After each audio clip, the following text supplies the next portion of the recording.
My name is Colm O'Malode. I'm a business development executive with Clubforce, and I'm also responsible for partnerships that we're putting in place for the company. Secondly, I hope everyone is safe and well. I hope Storm Barra hasn't treated anyone too badly. I know Sean is up in Donegal there. He might have had an issue with it, but he's all safe and well. We'll get the speakers will introduce themselves later on, but just quickly from our end. So I'm sure most of you have heard of Clubforce and maybe know what Clubforce do.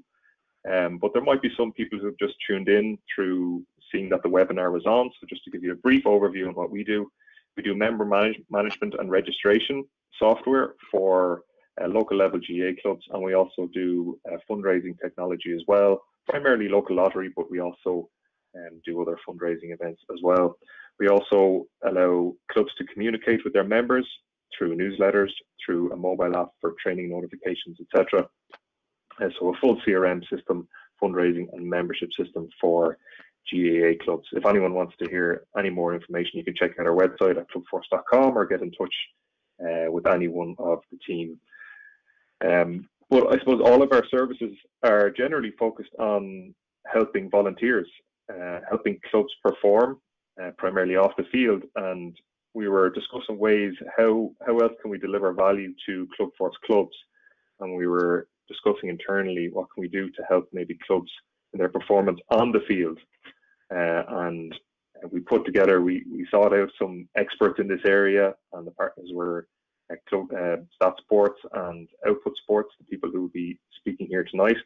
So the three companies, three Irish tech companies, it's a nice story coming together: Output Sports, Stat Sports, and Clubforce. And just to give you the agenda quickly of what's going on, that was the quick intro from myself. I'll be handing over to Marty Clarke, who a lot of people will have heard of. Marty, former professional Aussie Rules player, all-star with Down and Down under 20s coach at the moment. Conor Clancy is a sales executive with Stat Sports. He'll be talking through some of the technology as well. Delighted to have Gary Flannery on, who's the head of performance at Roscommon GAA and coach at St. Bridget's in Roscommon as well. Sean McVeigh from Output Sports, senior sports scientist with Output Sports. He's going to be having a chat with Barry McEntee. Barry of McEntee Performance Physio. Barry's well renowned and well regarded in GAA circles, and in particular he was the physio for the successful Meath GAA ladies All-Ireland winning champions this year. So we'll be talking through some examples of how he used Output Sports technology, and then we're going to finally touch on some Clubforce customer partner benefits at the end. And if anyone has a question, we'll open up the questions at the end if anyone has any good questions they want to ask any of the panelists. So because we're a little bit late going, without further ado, I'm going to hand you over to Marty Clarke, and I'm just going to turn off, I'm going to assign the presenting here over to Conor. So thanks very much, folks, and I'll be dipping in now throughout the webinar. Thanks, Colm. That's great.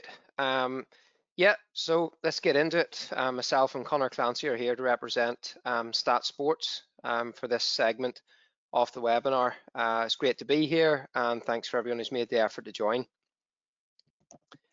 Just a little bit on myself. I play for Down. I also had 6 years down in Melbourne playing for Collingwood in the AFL, and I've been at Stat Sports for over 3 years now. I suppose a little bit about my experience with GPS technology as a player. It was still quite primitive. A lot of practitioners will know that. When I was still in the AFL around 2012, 2013, 2014, but the fact that we were able to get data, physical data back then was really good for me as a player. A lot of the Irish men and women that go down to the AFL and AFLW, their main strength is their running capacity in many ways, and for this data to finally be able to be measured and showcased to coaches, to teammates, it really was significant. Particularly for me, I was able to change positions. I matched up on some different opponents that potentially the coaches had thought I might not have been able to previously. So it was a powerful tool even back then, but with advances, it's gone completely to the next level now. But for me, it was a nice fit to come back home and work for such a high quality company. Little bit of background on Stat Sports, founded in 2008 by two Louth men, Sean O'Connor and Alan Clarke. Really has exploded in recent years, 150 employees. We've offices, as I said, in Newry, Chicago, Sydney, Doha, China and India as well. Really working with some of the elite teams up and completely across the globe, basketball, American football, soccer, rugby, you name it. It's just such an exciting place to work. But I suppose my most significant contribution was 2018. I hadn't long started the company, and a number of people who have been working in stat sports. It was a little bit of a, I suppose, something that was bugging us. We only had 5 GAA inter-county teams across the board at that stage. So we sort of had a bit of a think tank, got together some of the key stakeholders within the company, sports science practitioners that were using our devices, other teams representatives as to why we couldn't quite get more GA partners as it was, and thankfully we were able to come up with a package that had the most appropriate hardware, software. The on-site sports science support was a very important thing as well, getting sports scientists out to these counties to help facilitate and maximise that return on investment. But we're very proud now. We've moved from that 5 3 years ago to 33 inter-county teams across all codes. I use a combination of our Pro Series and our Apex Team Series systems, and we've had a lot of success. A lot of the last 4 in all codes across the board, we have those teams. We've had some great success too, Sam Maguire Cups, Liam McCarthy Cups, as well. So it has been really, really good, and we also have a number of teams in the women's codes as well. And it's expanding. You can see some brilliant crests there. I apologize if your county people are listening isn't on there. We either don't have you on board yet, or we just didn't have space. But you know, some top GA brands there that we're super proud to work with the best athletes on the island of Ireland. And of course, this picture was pretty good for Stat Sports back in the summer. We got one of the Tyrone lads to rip the jersey of David Moran, and we got a bit of exposure, which was fantastic. It got people asking questions. Unfortunately for Kerry, Tyrone went on to win that one, but it was good for the company. You know, we saw at the Euros as well, with Ukraine when they scored the goal to get our vest out. And then this was an infamous photo from a few years previous, perhaps when the recognition for GPS tracking wasn't quite where it's at now. You can just see on Dean Rock's standing foot there, Lee Keegan's GPS device. It didn't deter Dean from kicking that one, but it got a bit of publicity for us back then. A lot of people were asking, oh, that's the bulge on the back of the jersey. So certainly for us as a company to be working with the best, with the elite teams across Ireland, it's a big thing for us. However, Conor Clancy is going to talk now about how the company have evolved to try and offer a refined system to club players up and down the country at grassroots level, so they can also show their coaches, like I was able to in the AFL. Do you know what? I'm running more than you think. I'm producing, you know, physical data that perhaps is a little bit surprising, and that's something that we're very proud of. And I'll hand over to Conor now to take you through our Apex Coach Series, and I thank everyone for their time to listening from me. Thanks very much, Marty. Look, a fantastic kind of an insight, I suppose, into both obviously how you benefit from the GPS technology yourself as a player, but I suppose as well from a Stat Sports point of view, how the kind of GPS technology has gone from strength to strength kind of over the last number of years when it comes to the actual elite standard in inter-county hurling and Gaelic football. But what I suppose, as Marty touched on, what I'm going to turn my attention to now, and I suppose why we're here this evening, is how we've actually tried to kind of get into the club market, I suppose, over the last 2 years. You know, we've been lucky enough to kind of get involved and introduce partnerships with GAA clubs across all 4 codes again, in every county in the country now. You know, so we're absolutely really proud of that, and to be able to actually give back to the local grassroots clubs is a massive thing for us, and something that we're really proud of. I suppose the actual system that's made us, kind of allowed us to do that, is the Apex Coach Series system.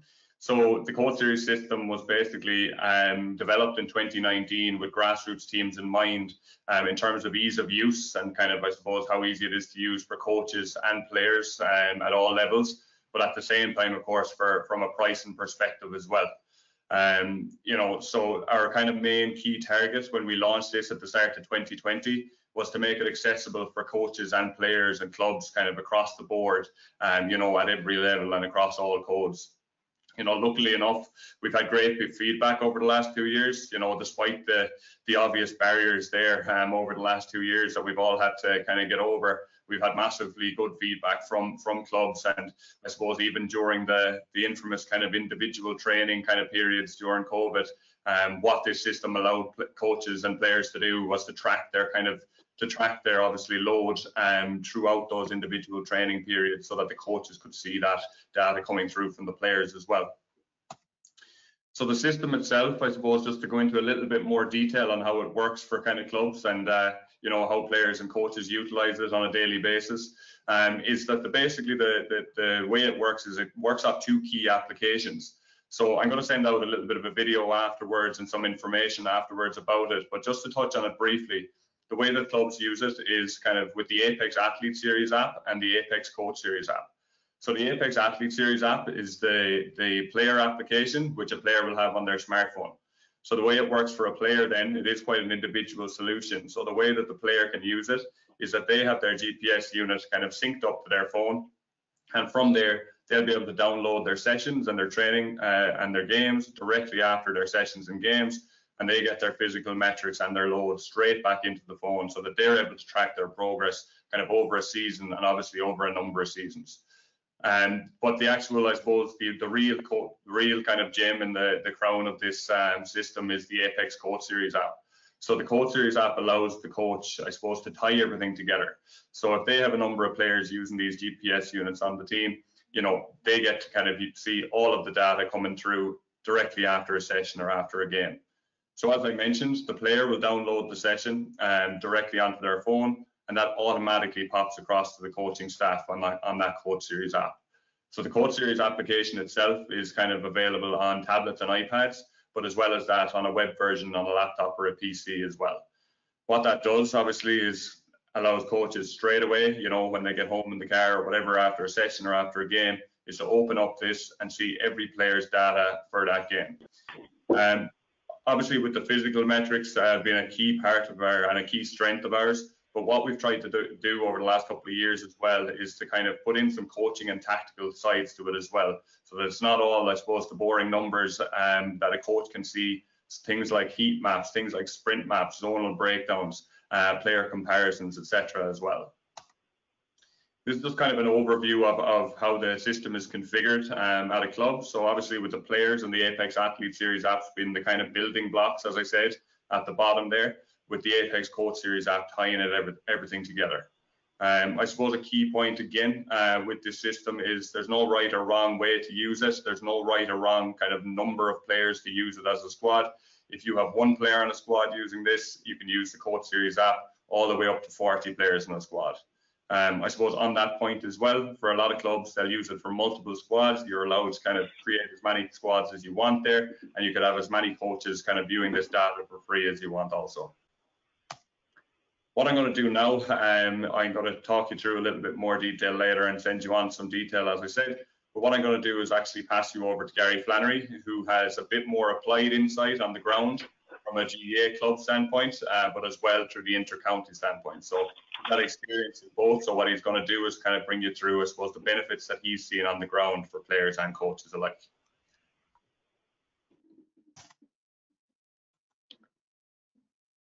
Cheers, Conor. Thanks very much. So yeah, welcome guys to the webinar. Look, I suppose anyone that knows me, or I'd like to think that players that have worked on teams that I've been with, player welfare is a very important aspect for me as a coach when I'm looking at a team. You know, obviously we're all there trying to win games, but I'm looking to get longevity out of players as well.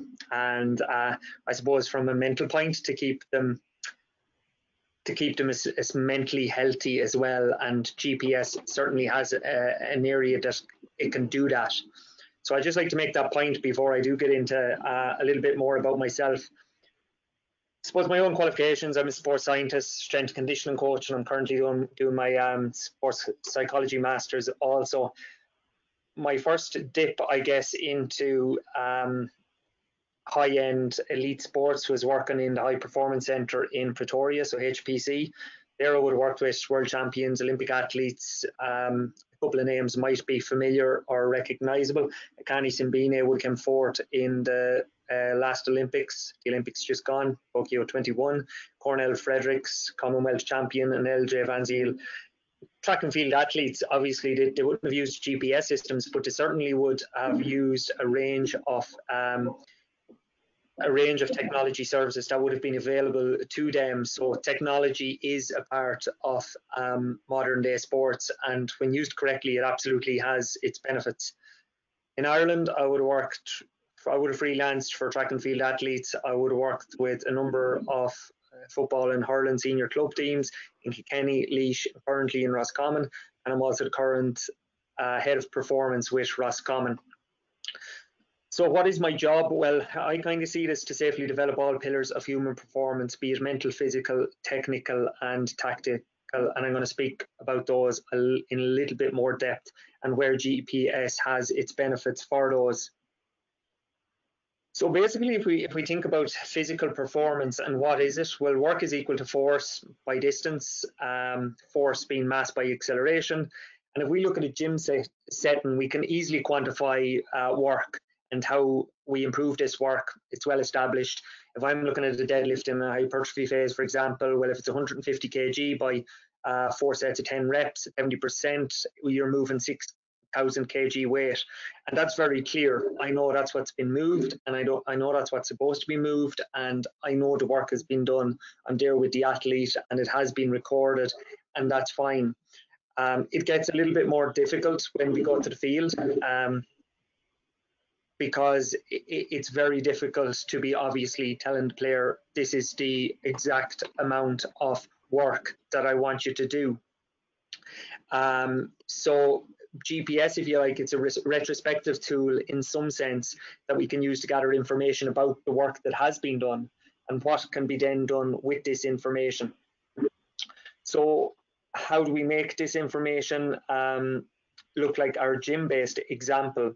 And has our work got structure, and has our structure got work? So the second last point, how do we make this information look like our gym-based example?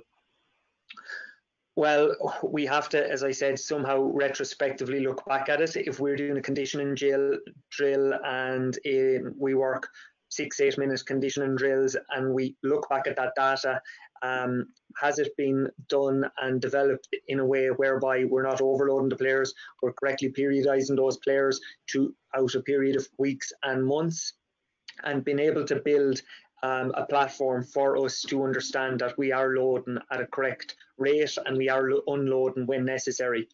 And has our work got structure, and has our structure got work? What I mean by this is, has our work got structure? So are we structuring our work in terms of working the different energy systems? And has our structure got work? So has that actual structure got the work that we want to get out of it? So it's a good phrase for me that I keep in my mind whenever I'm looking at field-based or gym-based sessions. So if I break down those, if I go into the mental aspect, and I've decided to get into sports psychology myself because I think people grasped that maybe 6-7 years ago that GPS was a huge area in sports, and it was a huge area that we could gain some marginal gains. And really, you know, the sports psychology, it's starting to really come down the track strong, if you like. And I think it's really going to be that next push where we can really see some some not just physical but obvious well-being gains within sport as well. So I've said here that it is accepted that not every session will be an improvement on the last, not every session will be an improvement on the previous session for every player, and that has to be accepted. But what you're looking to do with players is, if they're not improving on the field, is there other aspects of their game that they are improving on? And if there is, well, then they need to be at the peace of mind, I guess, that, okay, look, last season I was kicking 3-4 points a game. This season I'm kicking, kicking 3 points occasionally in some games. And that can very much get in on a player. Whereas if I'm able to show the player, well, actually, look, you're doing this much extra in terms of work around the field. Your sprint distance is up, your top speed is up, your the zones that you're covering is up. If we're able to show through GPS that there are so many areas of your game that you are improving, it is going to be a matter of time for that player to start kicking those 4, 5, 6 points. So it can very much be used in that sense. And that covers that second point there also, I guess. The third point, just to touch on it a little bit more, if the player is doing all the required work and visible improvements can be seen via their GPS data, this positive information can be useful when fed to the player. So just, I guess, a third point on that as well is if the player is hitting all of the areas, all of the sessions that we're being asked them to hit, well, then the ownership, you can take the ownership of their performance back off them a little and say, well, look, you're doing what we're asking you to do. This might be a little on me. I'll visit the work that you've been putting in. I'll visit GPS. I'll visit the output sports technology, for instance. You're doing what I'm asking you to do, so maybe there's something that I need to tweak. And this again is another way of taking a little bit of pressure off the player, in that they're doing what they're supposed to be doing, and maybe others need to be up in their game, be it management or coaches like myself. So the technical aspect, it's also possible for the GPS to pull areas of the technical pillar and improve upon it. So if a player is working on the technical aspects of his physical performance, be it sprint drills, for example, there should be evidence to support this. So it's probably, if I look at the 4 pillars, the technical one is, I guess, the most difficult area to improve upon with GPS, because obviously we can't assess their technical ability with a football or with a slitter, but I can assess if their actual technical drills, further sprinting, further agility, if this is being constantly improved upon, this should have a wipe off or a rub off on their sprint performance. And as I said at the bottom, a good example here would be max velocity or top speed. And the final pillar that I spoke about, being tactical, well, I guess Marty touched on it really well there. This is going to be obviously one of the strongest aspects to improve upon, along with the physical performance. And the second point being, it's somewhat self-explanatory, I guess, but if we're asking cornerbacks to get up and down the field, and it appears maybe that, say, number 2 is getting to the 45 constantly, but the other cornerback is regularly getting into the opposition square, this can be objectively pointed out. So, okay, many games now are being recorded, but if games aren't being recorded, we're physically able to show that player, well, actually, look, this is how often you are touching this heat map that we're looking for you to hit. This is how often we're asking you to hit that zone, and this is how often you are hitting it, and this is how long you've spent inside the opposition D. There can be no argument, I guess, on that point. It's there for managers and players to see. So it's nice sometimes for a player to be able to see that visual picture of, actually, yeah, now that I can see it like this, I'm not following out the rules in terms of how I'm being asked to. I touched on that on point 3, and I've said there in point 4 as well, that although it can be observed on a recording, it's sometimes much more powerful for a player to be able to see it on a single image, as opposed to be flicking through or watching a 70-minute game. Just on the final slide, if I was to sum it up, and it's important, I haven't come on here from Club Force, or I haven't come on here from Stat Sports. The guys have asked me for, I suppose, an unbiased view of Stat Sports or GPS or technology in general. So my view is unbiased. But what I would say is that all objective data is good data.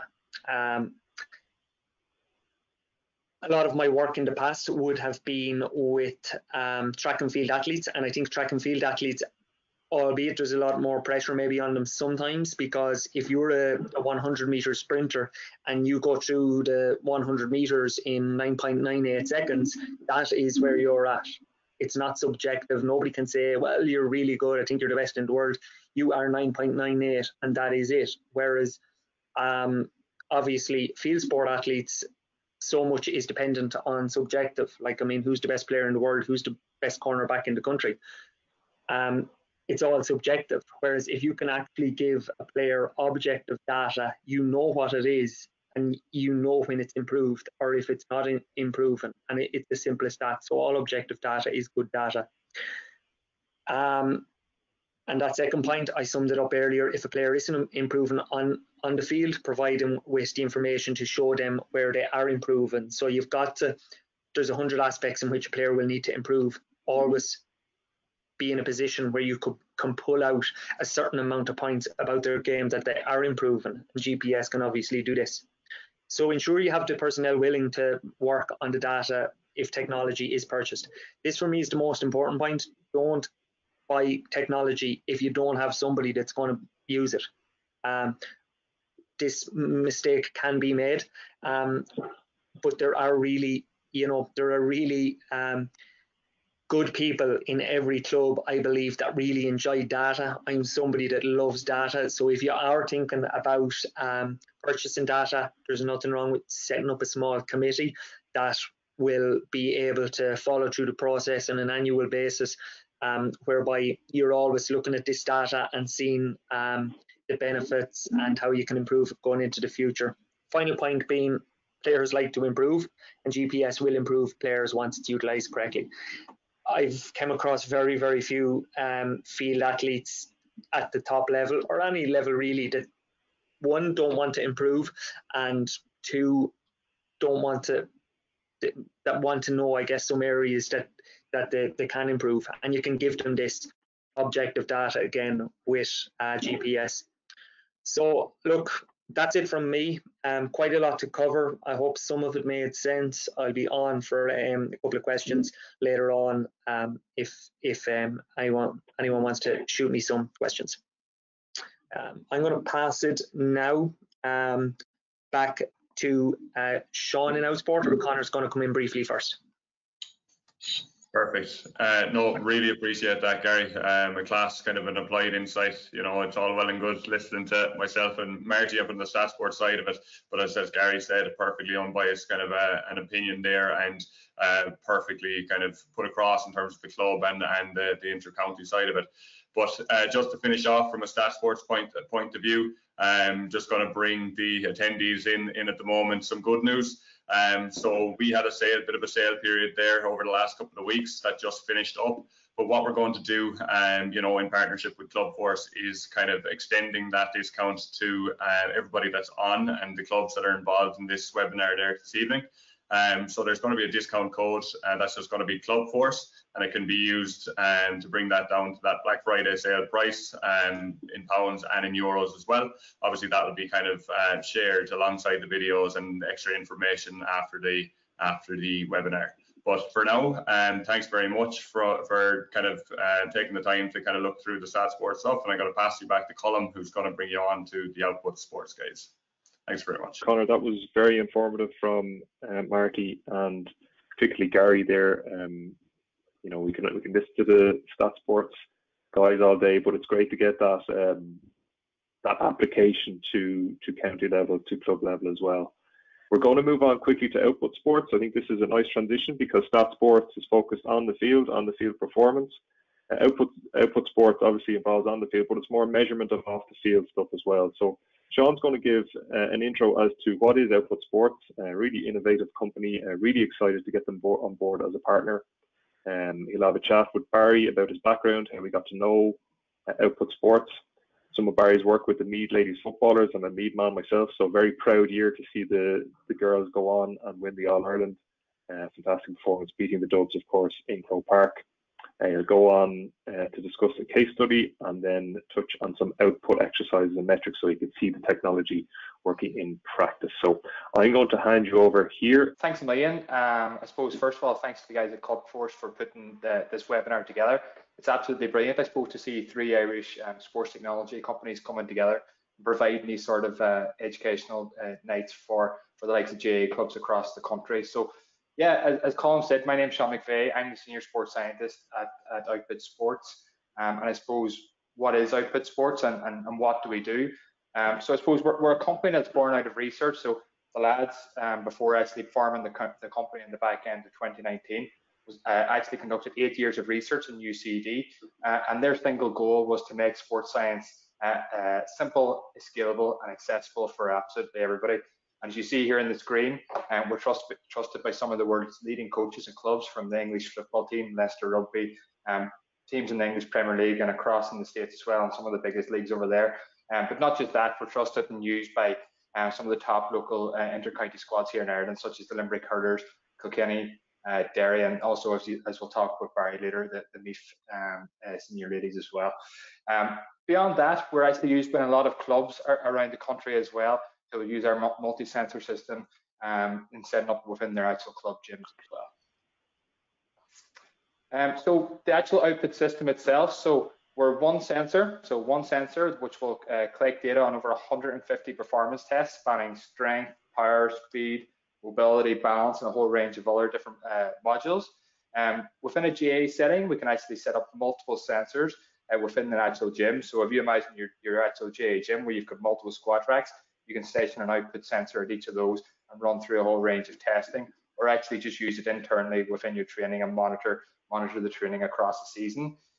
This is easily accessible by the coaches as well, so the coaches can access the data in session, or they can actually access it remotely as well, so they don't actually have to be on site with their athletes. As I mentioned, it's a portable device as well, so again, it is primarily used within the gym setting, but can be brought out to the pitch for the likes of your rehabilitation sessions, maybe some of your power and speed stuff that you might want to conduct some data on as well. And again, simple and easy to use. So as we built this system over the last number of years, we've built that based off feedback from current users with the goal of making it really simple and easy to use in session, and also allowing you to get instantaneous feedback from that as you drive through it. So I suppose with that, I'm going to bring Barry in. So Barry is going to talk to us about his experiences with the Meath ladies footballers this year, and what was an absolutely unbelievable year for them, lifting the All-Ireland. So Barry, I suppose the best place to start might be with an introduction into, I suppose, your work and your interest in sports technology, and how that then led you to come across Output Sports. Thanks very much, Sean, and thanks to ClubForce and yourselves for inviting me on to speak here this evening. So yeah, I suppose I first heard of Output. I was monitoring, I suppose, their progress in the early stages of a startup in UCD Nova, and obviously Brian Caulfield would have been a lecturer of mine in college, was involved, and I suppose that in itself, I suppose, was an endorsement for me in terms of keeping an eye on what was happening as it progressed. So I suppose earlier on, at the start of this year, we came on board with yourselves, and it's given us great access to monitoring tools and to be able to test to a level of detail that we wouldn't have had before. So as that it's quite diverse in terms of the different aspects that we can monitor and the key performance indicators that we can track over the course of rehab. So I suppose really being able to quantify the information and that in itself allows us to make better decisions. And I suppose it's rather than if we're not measuring it, we're kind of guessing, So the fact that we can measure things, we can know that we're ready to move on to the next stage, and we have that confidence of knowing that the player is ready to push on, to be it running or maybe change of direction, And there's a number of different metrics that we look at there to inform us as to whether that player has the physical readiness or capability to be able to move on. So as a player, I think a lot of players will feel their readiness to progress or return to play is based on the absence of pain, and obviously we know that that's not necessarily a good recipe. So being able to have the information to relay this back to the player and explain to them and talk them through, well, look, we can see here that you're not developing enough power here. We can see that your reactive strength just isn't at the level that it needs to be at here for change in direction. So again, we can guide them a lot more safely, and it also allows us to have engage and explain rather than just trying to eyeball it to an extent. And obviously, a lot of what we do is standing back and observing what we're seeing, but being able to back that up with objective data, as Gary mentioned earlier, is really a huge asset for us to have. It also allows us to relay information through to our strength and conditioning coach Eugene as well, with the girls, where we're able to have a conversation, speaking a common language, and working as a team in that backroom team. It makes things a lot more, I suppose, streamlined and straightforward for us and for the players as well. Yeah. So, I suppose. Sorry, Barry. I suppose in terms of the actual day-to-day and the exercises and the metrics that you be looking at, could you give us some detail into what you actually be looking at in terms of the actual exercises and how that actually potentially influences the in session you might be doing with I suppose an athlete in a rehab setting? Yeah, so I suppose if we just take lower limb injuries, which I suppose it would be a lot of what would be seeing in season, and we'll be looking at the likes of counter movement jump, drop jump, monitoring rotational force production as well. Nordic hamstring exercise, looking at the break angle. So this information helps us to, I suppose, just for example, someone looking to break on the breakdown for a drop jump, we're looking at their ground contact time, their flight time, their jump height, and what the reactive strength index is. So again, that, I suppose, gives us the ability to break down. So if we look at that and say, well, we can see here that your ground contact time is too high, you're spending too much time on the ground, we need to improve on that. We can go away, and obviously that will guide us. What I might do, Barry, is I might run on and do a bit of a demo of the actual system, and we'll see if we can get the audio back and come back into that conversation afterwards. So what I'll do now is I'll actually run through a demo of the system. So I'm just going to share my screen here again. Yep, and just open up the actual output device.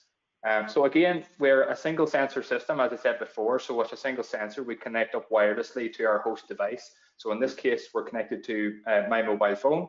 And you'll see here, I've got the Capture app open, and this is my athlete profile. So again, within the system, each of the athletes within the club will have their own profile, where all of their data is collected and stored, and then the coaches or the athletes themselves can go at a later point and analyze that data. So on our homepage here, you can input weight and height on a daily basis. So maybe if you're working with some of the youth athletes underage, you might want to collect this data. And then we've also got some daily wellness and readiness to train questions here as well. So some subjective stuff that you can input or have the athletes input daily or before a session as well. And then you can track that across a season or a calendar year. And again, the green lines here are the data I just inputted for today against my grey baseline over the last year. To get into our exercise menu, and what you can do actually as a practitioner is set up your testing day at the top here with your favorites. So the athletes will then go through those exercises without actually scrolling through our menu here. And that just makes it easier because we have over 150 exercises currently within the system, and then we put those into different categories then based on what they are. So again, within this you can track balance, barbell velocity, ground contact times, and drive index, so your speed and sprinting type stuff, jumps, so your counter movement jumps, squat jumps. We've got mobility as well, so that's allowing the likes of Barry and other practitioners across the country to get objective measures on joint range of motion. So that might be shoulder health, hip and knee, different ranges of motion you can collect. Again, we can do the Nordic hamstring exercise, which Barry briefly spoke about there. And then we also have the reactive strength index, so all your hopping type tests, slam swings and throws. We actually have a new system in here as well, which is a speed and agility system. So using the camera on my mobile phone here, we're actually able to use that as a timing gate and get some speed testing done with the athletes as well. And then we're also able to collect some stability, strength, endurance, straight pathway stuff at the bottom there. But where it's most commonly used, I suppose, within a GAA setting, I suppose, is within barbell velocity. So I just jump into that module here. You see you've got a range of defined exercises actually in the system. We've also got some of your kind of trap bar jumps and squat bar jumps when you get to the more power phase of the program when you're leading up to the championship phase. If I jump into a back squat, again, we can select the reps that we want to do. We input the weight that's on the bar for the athlete, and then we'll simply just press record, allow the athlete to unrack the bar, and then we'll just move through our set.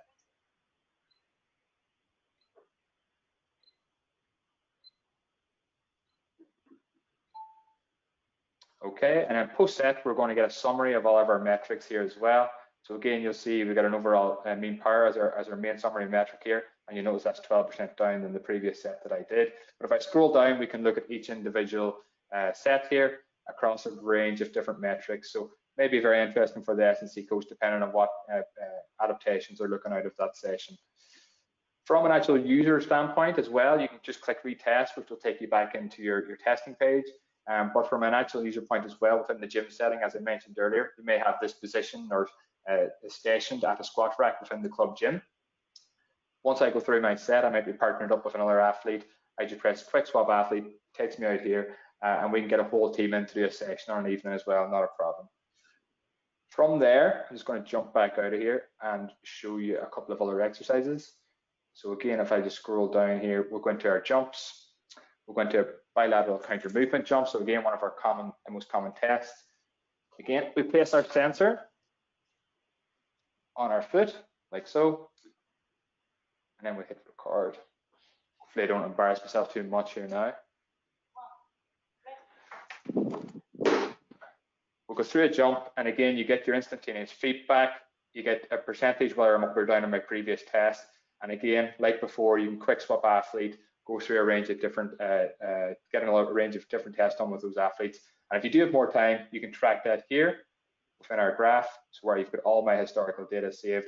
And if we click on the chart, we can track data across time then as well. So yeah, if anybody is interested in having a demo, please reach through either the guys at Club Force or myself, and we can delve into this in more detail. We also have a 10% offer, like the guys there at Stats Sports did before, in partnership with Club Force. So if people want to go onto our website and go to the shop there, they can use the discount code Club Force 10 for a 10% discount, and that's for all attendees here on the webinar this evening. We will be sharing some material from both Output and Stats Sports, so we'll be emailing you that after the webinar. Do remember the exclusive offers as well, so you can get in touch with the lads or get in touch with me or any of our staff, and we'll put you in contact with either Sean or Connor from the Output or from the Stats Sports side, and be sure to mention that you're a Club Force customer to get that that good value offer from them. We will open up to questions here, so maybe Rachel, if you can open up the GoToWebinar to questions, if anyone wants to pop in questions for now. I do have a quick question myself for Sean, and that's in relation to the difference between, I actually wanted to ask Barry this one, but I'll ask you this one, the difference between male and female. I know that a lot of research that in all the papers published, etc., would be male dominated. The research should be on males and not so much on female. Has the technology shown that there's a particular way that maybe females should be considered differently, different builds, different muscle structure, etc.? Is there any particular considerations that you've come across in that regard? I think it's a very interesting space, and I think, as you mentioned there, that the female game is a very under-researched area, and I hopefully with the likes of this sort of technology, which gives practitioners and researchers that objective data to work with, that it will become more commonplace. Obviously, the fact that we're able to collect so much data across so many different fitness components allows us and the practitioners to really kind of delve into that in more detail. And hopefully over time, we'll be able to actually see if there are any significant differences within that. But I think it's a really important point. And Definitely, I think that the range of different exercises within this system will allow you to kind of find different characteristics that might be there. Yeah, that's very interesting. And I actually also have a question for Gary, if you don't mind, and that's the whole idea of sharing the stats with the team. I know you said you would go through the stats with individual members of the team, but I'm just wondering, do you share tables to see who has run the most or who has done the most sprints in the game to facilitate that bit of competition, or is that something that you might want to keep to yourself or between yourself and the player, because maybe people are just trying to get their stats up to be the top of the panel and the team, or how do you deal with that? Yeah, we would share some team data. So generally, look, I guess, Colin, you look to do it in such a way where you're not singling out the bottom end, but more so you're looking at the top end, and it's just allowing a little bit of goal setting for the guys that are looking to achieve that a little bit higher. But I've never done it in a case whereby you'd be looking at somebody at the bottom and telling them, look, in front of a whole team that isn't good enough. You would do that on an individual basis, but there would be some shared data through all the athletes. Yeah. Yeah, and I'll stick with you actually, Gary, as well, if you don't mind. And I have another question for Sean on the output support sides later on that someone has put in. In terms of different positions, Gary, how do you deal with that? Obviously, midfield would traditionally cover more ground, even though nowadays we have cornerbacks and even goalkeepers in Rory Began going up and down the field, etc. But how do you deal with different positions? Do you set out certain things that you're looking for them to hit, or does it all just depend on the strategy and how the manager wants to play?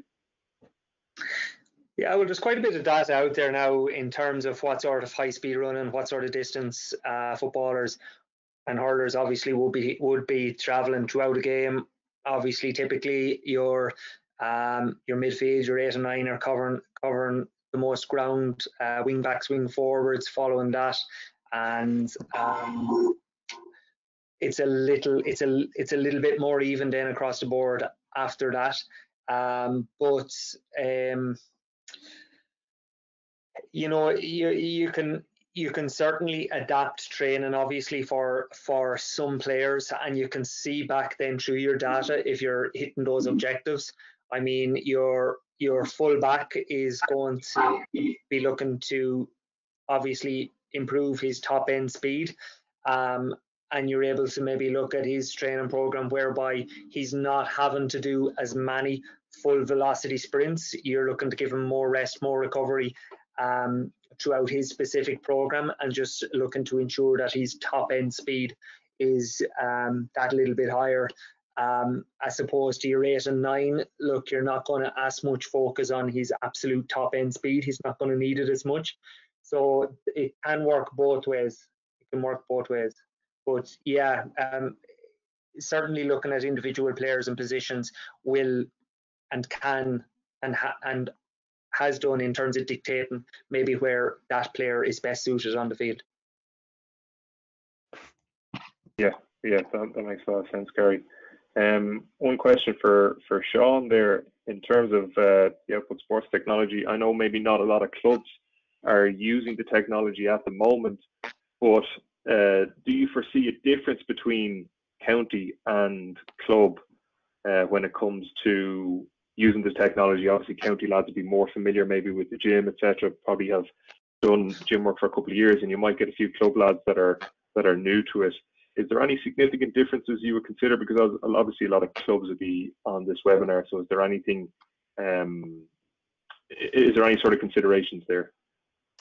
Yeah, I think that there's the obvious, I suppose, in the sense that you have your inter-county players who are well used to doing your gym programming and doing your fitness assessments over the last number of years, and that has been part of an inter-county player's lifestyle is completely ingrained now. I think we are starting to see that a lot in the club level, and I think this is where the likes of the output system allows that to be scalable across the club. So having this within the actual club system, and not actually needing to be there for a lot of the coaches, you know, being able to access this data remotely being able to actually program in the sessions for the athletes, allowing the athletes to go into the gym and conduct the sessions by themselves because the system is user friendly. I think it probably provides a new opportunity for the likes of those clubs to get to that next level with the objective data that they're getting fed back into their database and their system, which will then allow them to get more specific with their training and some of the adaptations that they might be chasing, at different points in the season.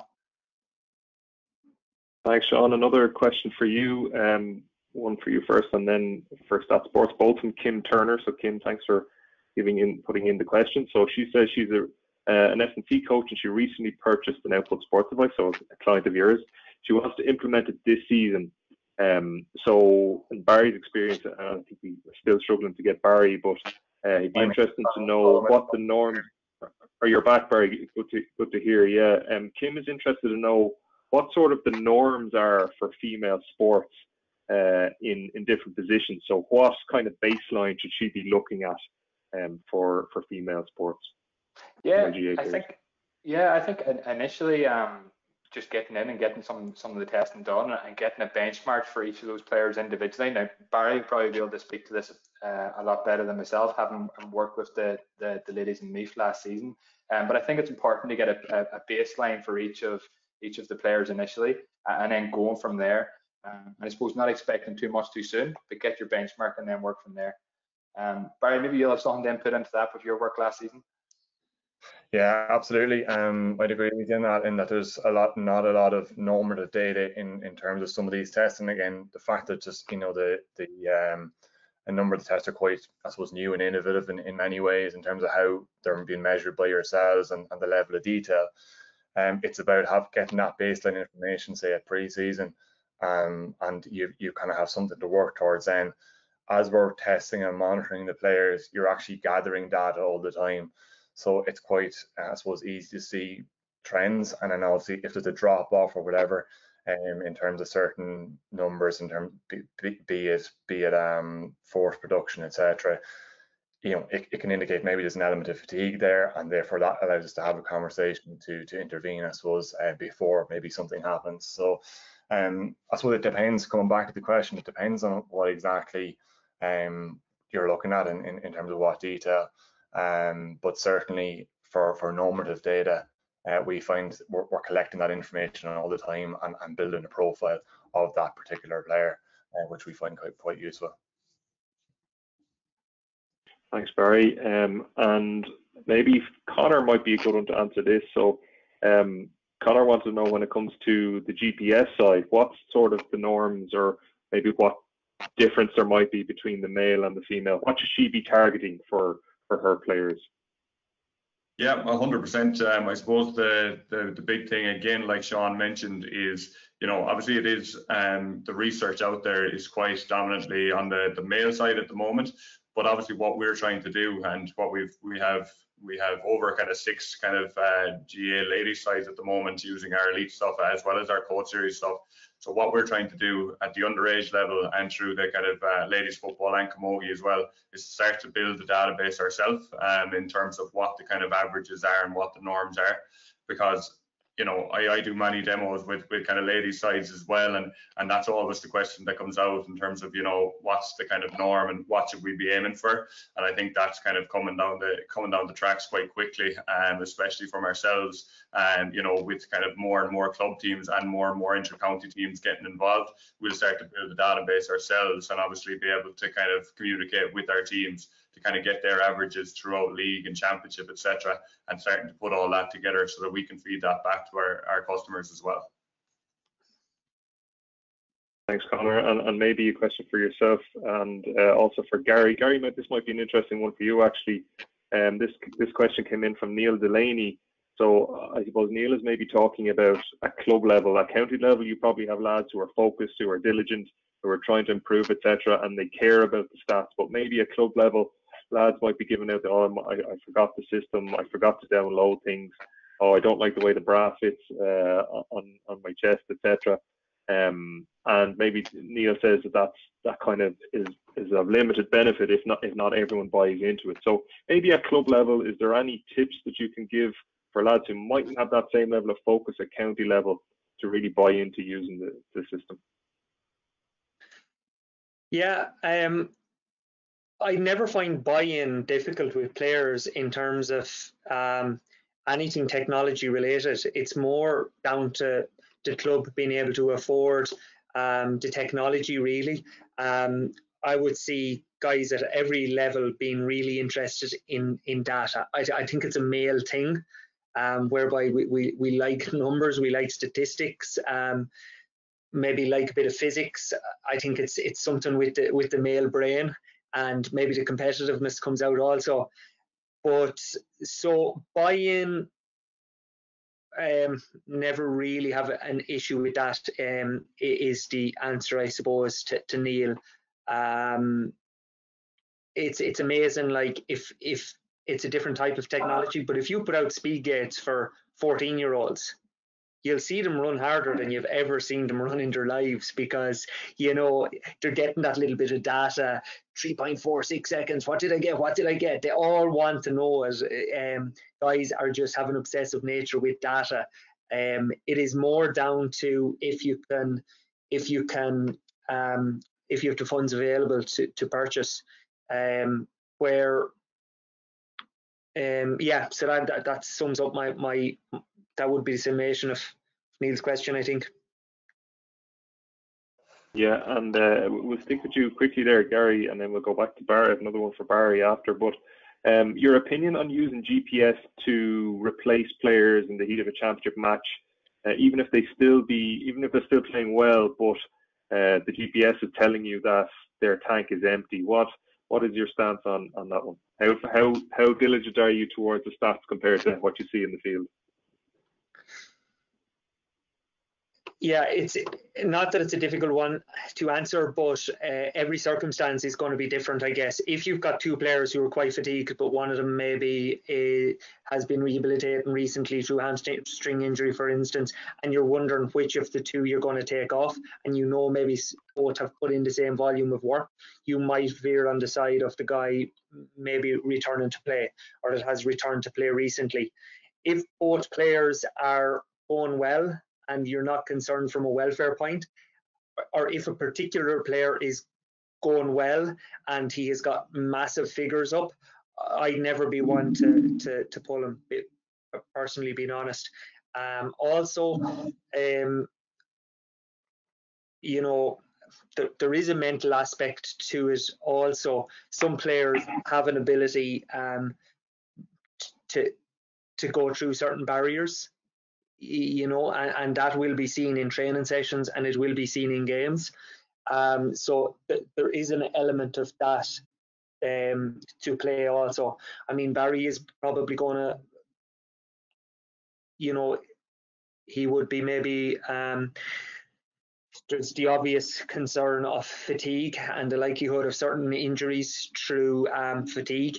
If there is colossal figures being put up by a particular player and a game is over, there's reason to maybe snap a player off, So it's a very individualized question, but I hope that gives a little clarity, but it's difficult. Yeah, probably something that comes with experience as well through using the system. Yeah. That question came in from Matt at Club Force. Thanks, Matt, for that question. And we might just do two more questions and then we might wrap up. One is for Barry. I know we were going to talk on it before we had the audio issues about the Acl Rehab. So maybe just talk to me a little bit about that, how that helped on the rehab of that girl who had the ACL injury, and how it kind of helped her maybe, I don't know, just come back quicker, or how it helped there.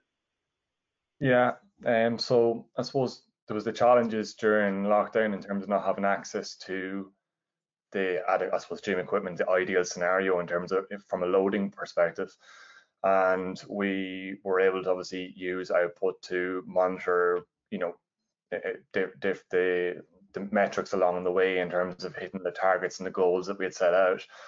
And we're having to try and be a little bit imaginative in terms of how we are achieving that loading, by using, dumbbells and shopping bags and pulleys and different things, trying to replicate, I suppose, the gym equipment, which access wasn't there, but we were able to see that we were still hitting the targets along the way and knew that we were obviously doing, achieving what we wanted to achieve ultimately. It also guided us, as I was saying earlier on, about the different stages of rehab in terms of the progressions, in terms of, we were able to know when it was, I suppose, safe to move on towards running, when we were safe to start pushing, change of direction, obviously looking at the mechanics as well. But again, the numbers aided us in making those decisions. It reached a point where we were aiming towards a certain deadline. We knew we had a number of weeks to try and make that. Having that information, having the numbers was a massive asset to her. It was a carrot for her in terms of, look, when we can hit these numbers, we know we'd be happy to get you back in doing some training, given that she had a number of other boxes ticked as well. So again, I keep mentioning being able to measure things. It really is a massive asset to be able to look at such detail on that. And that's, I suppose, really for her, the fact that there's an element of remote coaching there as well. And I know Sean mentioned it earlier as well, about, the players can actually use this quite easily. They have the app on their phone, and it's quite user friendly in that regard. So there's, and they're getting that immediate feedback. And just on your point earlier, I heard you were asking the question about the difference maybe between county players and club players. I find club players actually eat up the opportunity to have access to this level of information and this level of detail. And it's great for it to be accessible to the club player at grassroots level, to have that level of I suppose expert feedback. And to be measuring things that that everybody wants to be doing the same as what the elite professional sports teams are doing. So I think that's really huge, and I certainly don't find it an issue from a buy-in point of view in that regard. Yeah, I think certainly myself as a club player, I think it's something I'd be very interested in. So maybe Neil is just stuck with a particularly unmotivated bunch of lads there, so we'll see how he gets on. But just on that one, about the measurement, Barry, do you reckon there's also a psychological element to it as well in terms of motivating you to do your rehab? Like if you tear an ACL, that's 6, 7, 9 months of hard rehab. And I know myself, when I go to physio and I get a set of exercises, I'll do it hard for a couple of weeks, but then I'll get sick of them and I'll just kind of maybe do a token effort. But if I know I'm getting measured and I'm going to get tested each time I go back to the physio, that I can't bluff it here. I have to make sure that I'm hitting these, and you'll be saying to me, you're not quite hitting where you're getting to, you're going to have a longer recovery because of this. Do you think there's that psychological element of it as well? Absolutely. I think when you know you're going to be tested, it's like any of us, we react to that really when we know that somebody's going to be checking up on us, and as you said, there's no hiding.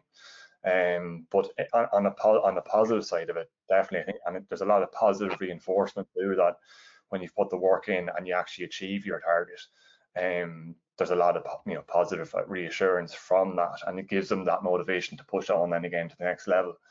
And as you were saying, that ACL journey, for example, it's a long 9 to 12 month journey, and particularly for a GAA player who's used to, I suppose, training or working or going to the gym in a group, they're now on their own in many respects. You can, obviously they still have quite a bit of support staff around them, but they ultimately are doing a lot of it on their own in their own time. So being able to break down the different milestones and actually being able to, rather than things being wishy-washy, we can set clear targets. They know this is, if I do put the work in and I hit this target, I get that reward and I move on. And that certainly has helped us, particularly during the lockdown as well, where, as I said, you don't necessarily have the same level of access to equipment, and access to maybe the full backroom team was a little bit more restricted than what it would have been. So yeah, I think being able to break that down, being able to measure, and being able to tick off those boxes. And just on that as well, classic one, any of the physios on the webinar this evening will completely identify with this. It's like, I'm 6 months, or I'm 8 months, or I'm 9 months, such and such a person has gone back. And it really, what I emphasize is it's about, it's performance based, it's competency based. And once we know that we're hitting the targets and the numbers, it's not about time, it's about what you can do and what you can demonstrate. And you basically want to be able to show that you have them prerequisites to be able to perform on the pitch. Makes a lot of sense, Barry.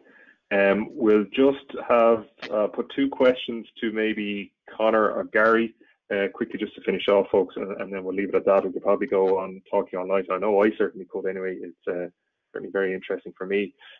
We have a question from Jim Bulger, Connor, and he's asking, can the system be used on more than one team? And we also have a question from Colin McCormack. I'm not sure if I quite understand this one, but would the StatSports tracker pick up if a player is using en route back from injury with their sessions, or if the running intensity or rehab is dropped, would it show less effort is used? So I guess, does it highlight that if there's less effort used from a certain player? Yeah, no, 100%. On the first question there from Jim, I suppose there's no, again, I go back to, there's no right or wrong way to kind of use the system. We have clubs at every level that kind of use it in different ways. As I said earlier, it is quite an individual solution. So each unit kind of is linked to one player, but at the same time, it's very easy to kind of reset them, pass them to other players, use them for other teams. So 100%, that's kind of the answer to that one, and I hope that's okay with you. And then in terms of Colin, then the injury and the return to play, and Gary might jump in after me with it, but the return to play is a huge part of kind of GPS technology and the benefit of it. Obviously, it has a huge kind of effect on performance, but that load monitoring, as it is in terms of being able to kind of track somebody's average, is massively important. When you start getting an average for your player and you start getting to know their athletic profile, it's very easy then, if they unfortunately get injured, to kind of track the kind of percentage that they're at in terms of their ability to hit high speeds, their abilities to hit distance. But as well as that, we've got some kind of individual metrics like high intensity distance and step balance, etc., that are kind of key when you're looking at kind of coming back from injuries and returning to play, so that you know if a player has an ankle injury or a knee injury or whatever and they're coming back from it, the closer they get back to their average, whether that's a 50-50 step balance or a 48-52, you know, the closer they get back to that, that you can pick up on the GPS, the closer they are to kind of returning to full action. Yeah, that's a very comprehensive answer there, Connor. Thanks very much. We're going to leave it at that, folks. It's 8:15, so I've been holding the speakers about 15 minutes longer than agreed. So thank you to all of them for hanging on. And thanks to Marty Clarke, to Gary Flannery, to Connor Clancy, to Sean McVeigh, and to Barry McEntee. Really, Gary, you want to jump in there quickly? Yeah, Sean, I'd like to ask you a quick question. Just an interesting conversation, just an interesting topic that was brought up in terms of ladies. Is there anything through output that measures valgus control? Yeah, so we have a mobility module, and within that it measures any sort of kind of objective sway within the movement. So we have a free mode within that, which will allow you to basically measure the range that you get through in that exercise. So yeah, absolutely able to do that. Brilliant. Yeah. That's my question. I'd say these lads could go chatting on all night. So, but for everyone attending, this is something that we would like to perhaps do again. Stay tuned. We'll be keeping you informed about other stuff we'll be doing with this partnership. We will be sharing some material, some summary slides for anyone who has attended. And do remember those exclusive offers, and make sure to mention to the lads you're a Club Force club. And tell us as well, tell me if any of my clubs are listening in, if this provided value to you. That's great, because that's all we want to do here. We just want to provide more value to all our Club Force customers. And I really want to thank StatSports, Output Sports, Barry from McEntee Performance Physio, Gary as well from Roscommon Lead Performance there. So thanks to everyone. I also want on our side, I want to thank Rachel, who was instrumental on getting this webinar together and promoting it, etc. But most of all, thanks for everyone for listening in, the brave people who have tuned in. I think there's about 60 to 70 or so that have tuned into the end. So hopefully that's an indicator that there was good content there for everyone. So thanks very much, folks, and we'll be in touch soon.